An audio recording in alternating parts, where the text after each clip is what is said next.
All right, let us welcome back everybody. Let's kick off the second half of our meeting with the serenity prayer. God, grant me serenity to accept the things I cannot change, courage to change things I can, and wisdom to know the difference. I would like to introduce our main speaker, Zot, right?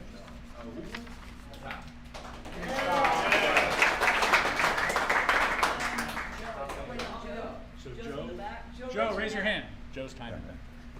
Azad, I'm an addict. It's crazy how I ended up coming here. I got a random phone call from Matt over the weekend. He found the star when you graduate. They lost my star, I think, a couple years ago. And yeah, he found it. And then I've been meaning to come put, I think I put my third one on it. And yeah, I don't know, it was like perfect. It kickstarted it, you know? So came here yesterday, checked up, and then Nancy asked me to come here and share. So thank you, thank you guys, and thanks to everybody who makes this meeting happen. You know, this is beautiful. I came here like a little over 4 years ago. Yeah, a little over 4 years ago, a whole different person. I guess I'll just. Yeah, 30 minutes is a long fucking time. Keep going. Childhood. So I'm Armenian. That has a lot to do with how I came up, and my story, and my culture and family, and all that. My parents came here in January of '97. I was born in June of '97.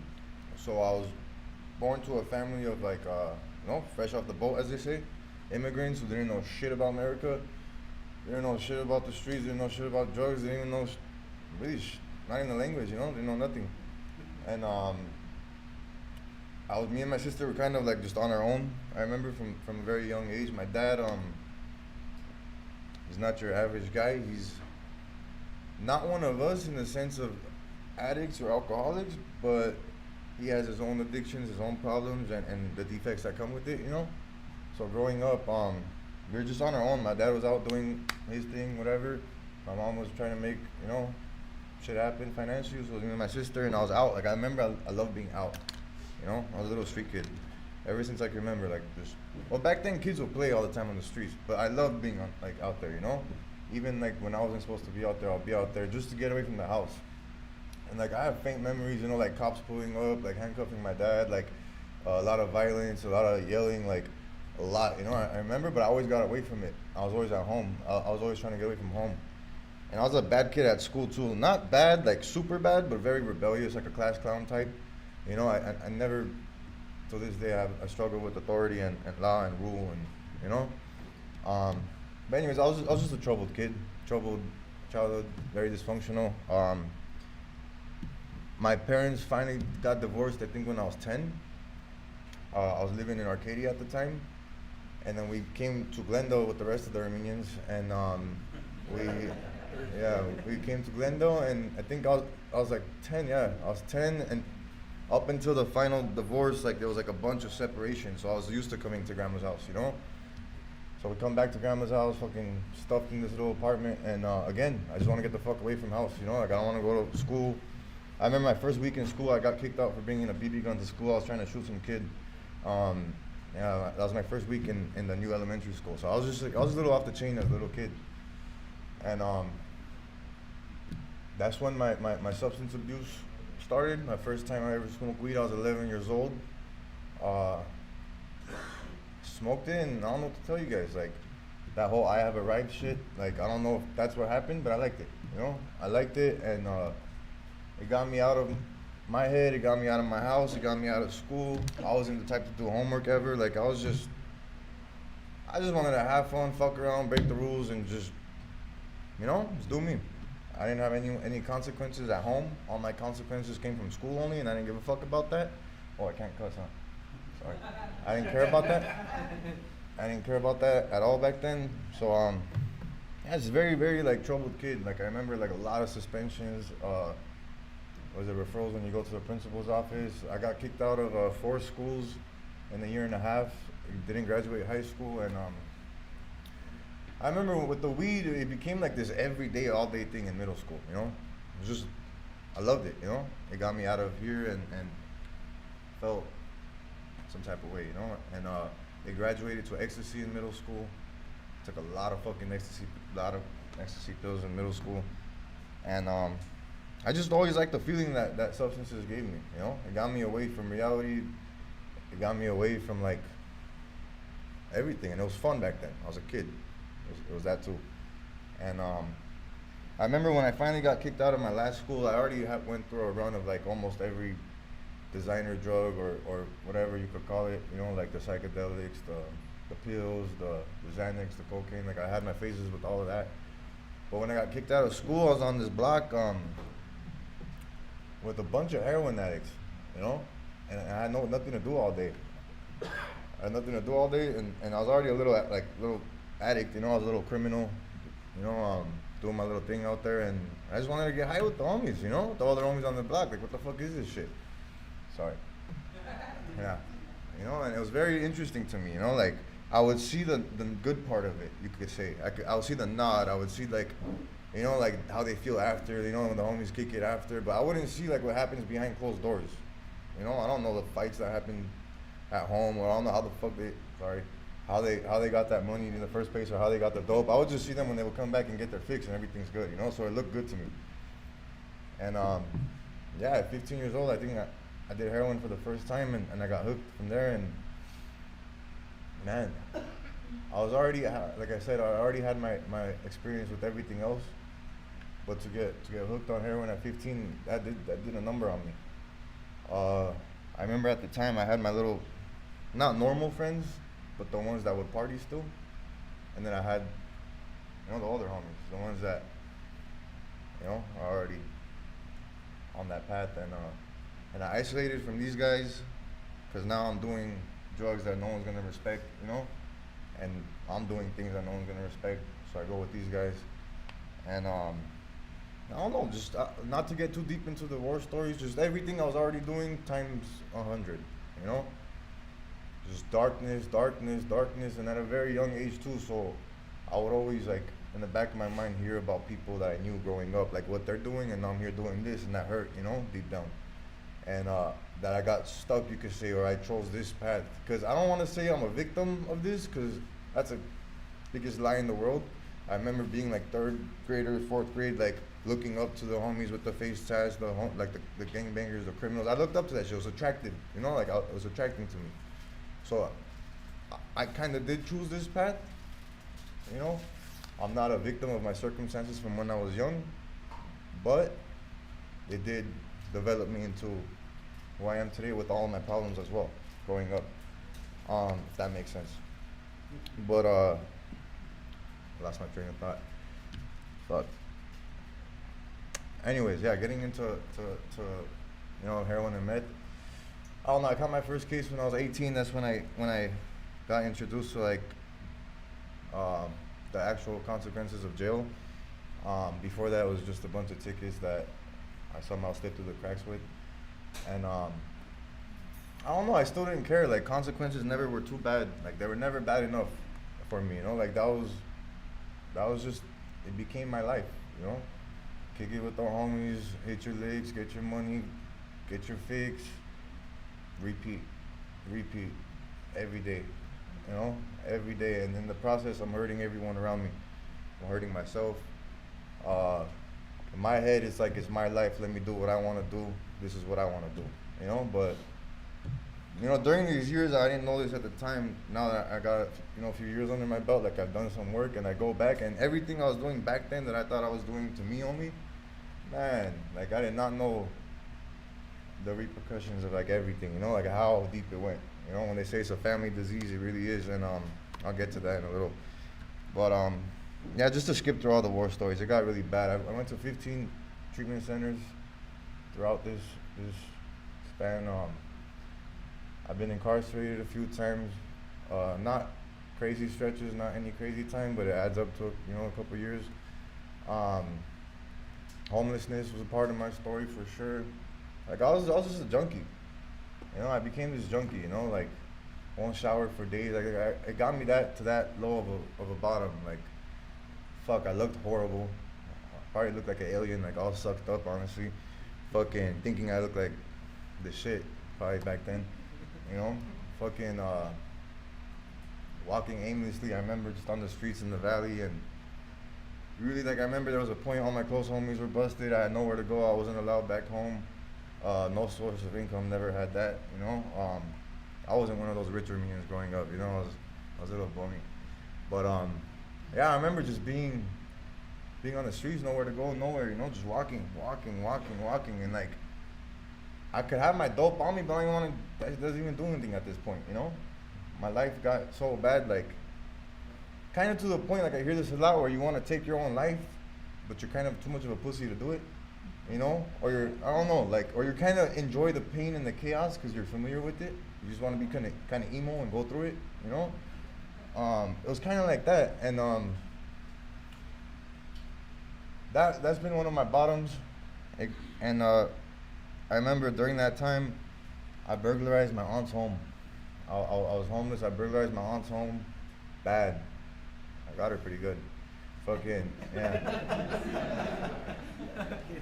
Yeah, I got it pretty good. I was out there, and I was already on the run for a burglary. I was already homeless.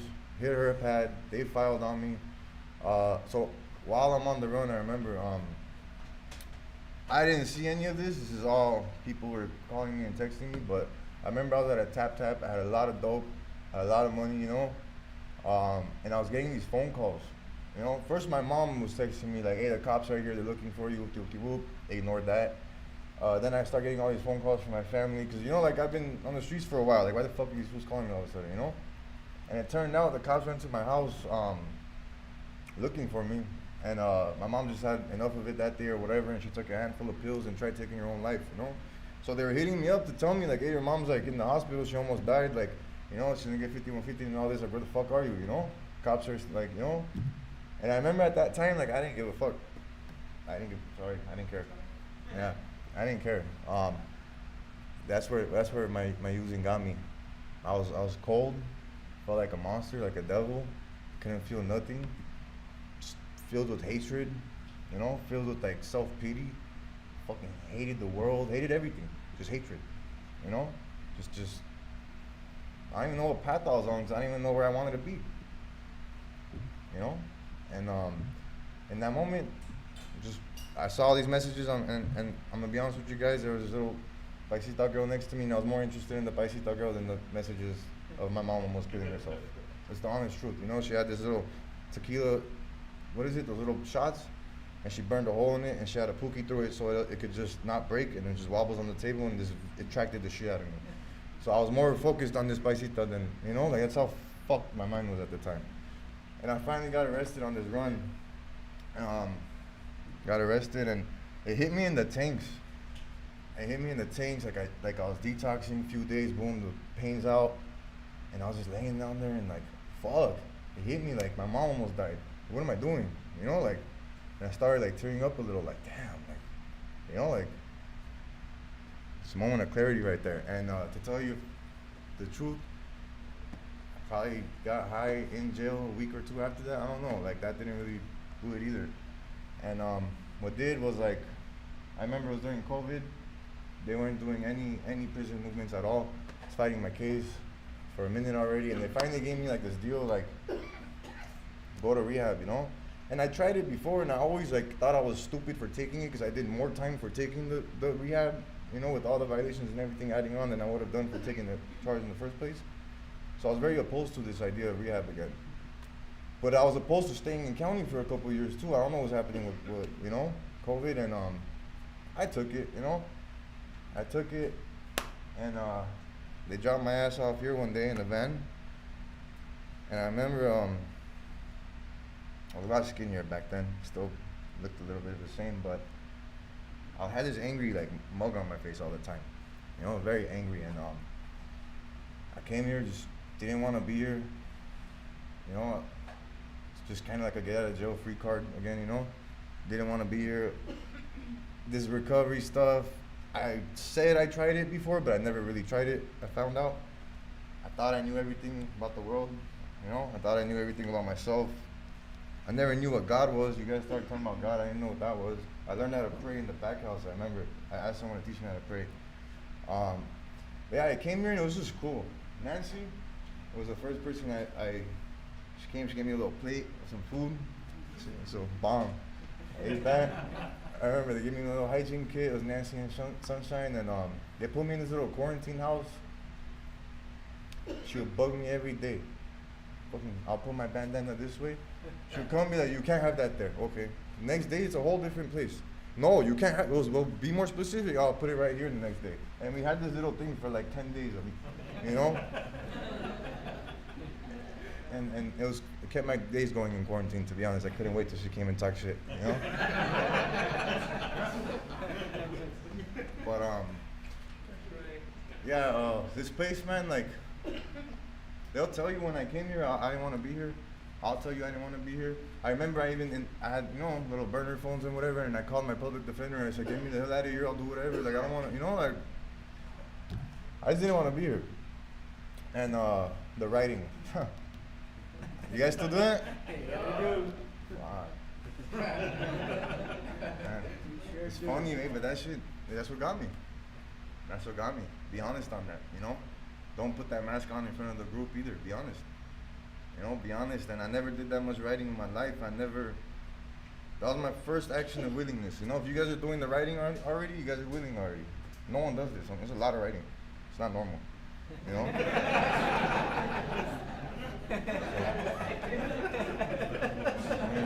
It's not normal, but you guys are doing it. That means you guys stuck around. And I had a very important moment when I was here. It was an older homie. I remember it. You know, it's part of my story.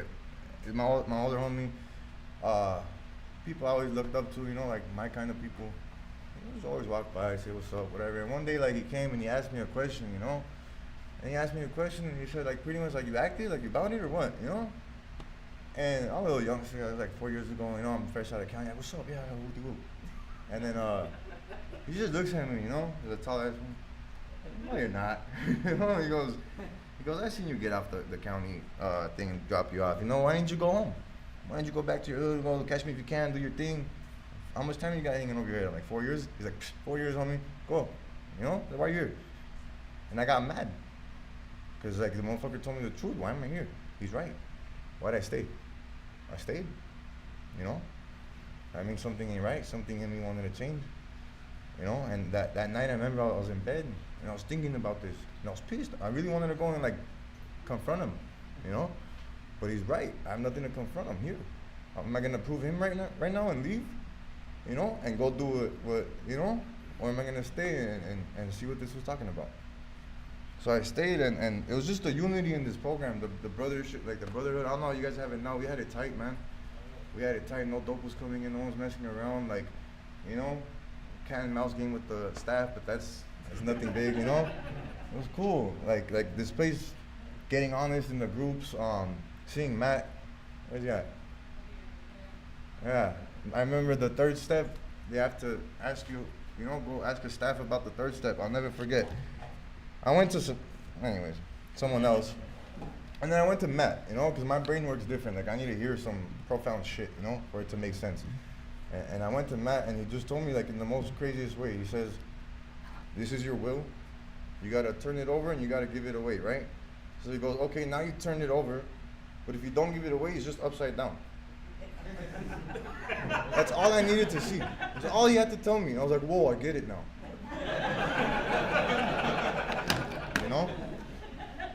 And I remember, I'll never forget that. It makes so much sense. I still use it you know? And anyways, this program planted a seed in me that I didn't want to be planted, you know? They love me. They dealt with my chaos, my insanity. They gave me chances. I got into it with staff a lot. One staff, a lot.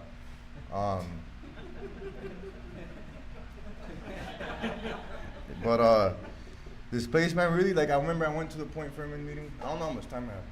Time I have? 5? 10?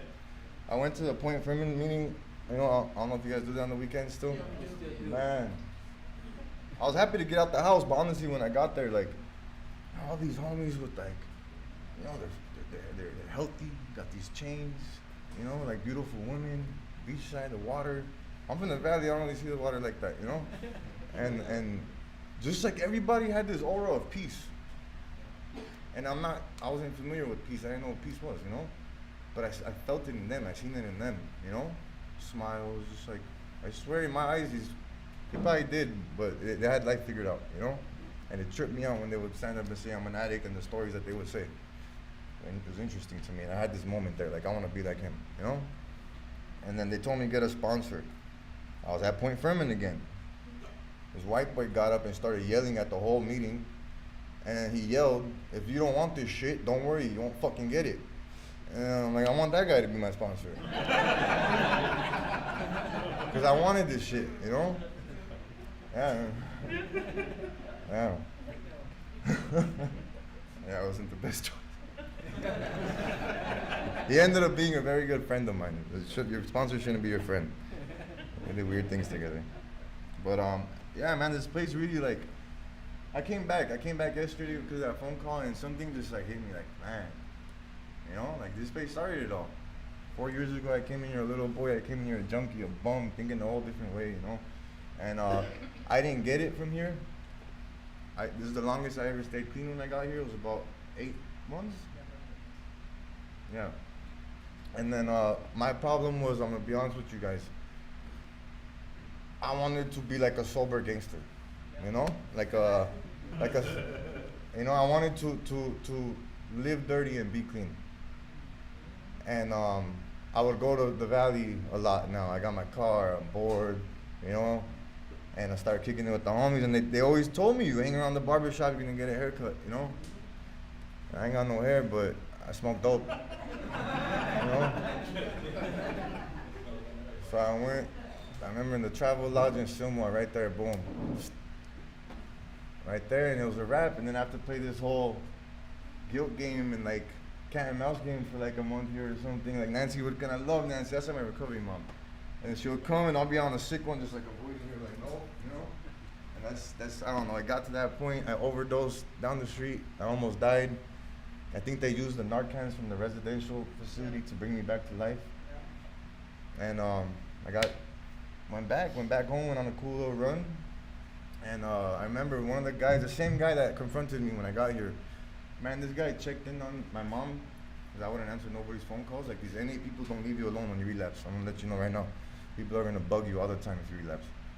Just fucking change your number. But he wouldn't leave me alone. He'll call my mom, how's my little brother doing? How's my little brother? I'm praying for him. We had the same sponsor. His last day, his run, I helped him get clean, and then I went on a run. So, you know, me and this guy were close. And he kept calling me, it was after New Year's, and something in me just said, give the guy, you know, answer the guy, give him his respect. It was like 3 in the morning. And I was on a sick one too.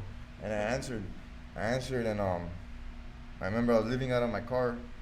I was right by the train tracks, and I was just talking to him, you know. I answered, and in the beginning I put on this cool little front.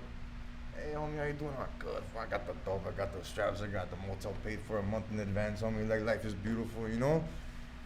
He's like, nah, how you really doing? No, like, he's clean, no, he's in recovery. Like, how you really doing? And when he told me that, a little part of me kind of like, you know. I told him, like, hey fool, like, I'm stuck. I'm in the grips, you know. I'm in the grips. I can't stop.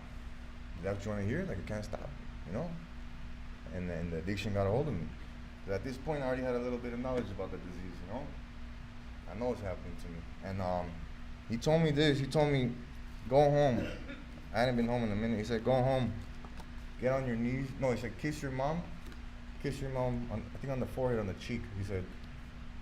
And then he said, go get on your knees and pray. And up until that day, I've never got on my knees and prayed ever in my life. I never was religious, spiritual, none of that.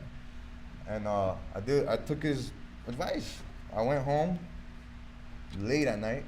I think I woke up my mom by kissing her, and she like was shocked to see me, but so tired she didn't want to deal with it. So I just went to my room, and I remember I got on my knees. And man, I don't know how to explain it. Something came out of me. I cried and cried and cried, and I don't know what came out of my mouth. I don't remember it. I'd never done that in my life, but it was, you know, it was crazy. And then the next day, it was just a regular day again. And I'm like, fuck you, you know? And the day after that, my mom calls me and says, there's this place that has an open bed if you want to go detox, whoop. And I'm like, nah, fuck that, you know? And then I call my homie, I'm like, hey, there's a detox bed open apparently. He's like, what you pray for that night?